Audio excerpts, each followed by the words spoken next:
When we got home, I just burst into tears and I was like, oh my God, what have I done? I was so worried. I just thought, what have I brought into my home? I had no idea how big greyhounds could be. Blue was a bit of an accident as far as how he came to live with me. Nobody else wanted him. And a few days later, an enormous greyhound was dropped off. Didn't realise what I got myself into at that point. It's like bringing a puppy into your house. They just don't know the rules. They don't know any rules about anything. And we essentially just had to start from scratch. Within the first few days, I tried to take him for a walk and he just reluctantly came with me, just sort of associated going for a walk with loud sounds and scary things. And I had to teach him a different way. And patient was probably the biggest thing that helped the both of us through it.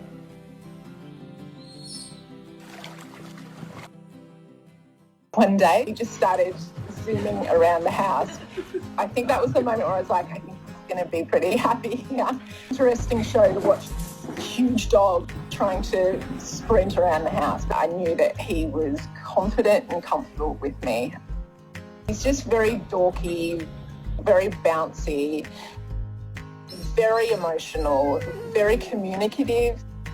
If he's happy or unhappy or frustrated or jealous or anything, like you will know about it immediately.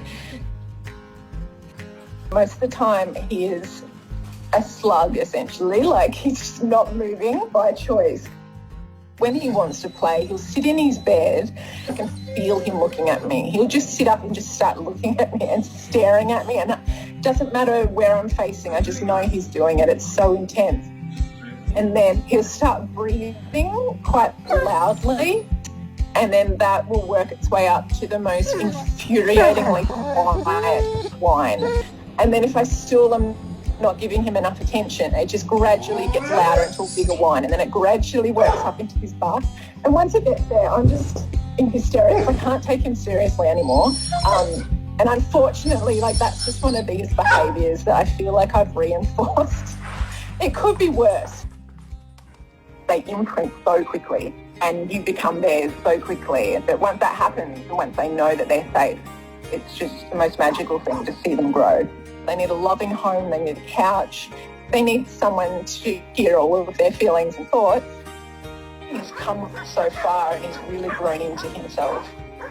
It just is so quirky and cheeky and just sort of accidentally hilarious. It's hard not to feel like it was just meant to be. Oh, he wants more.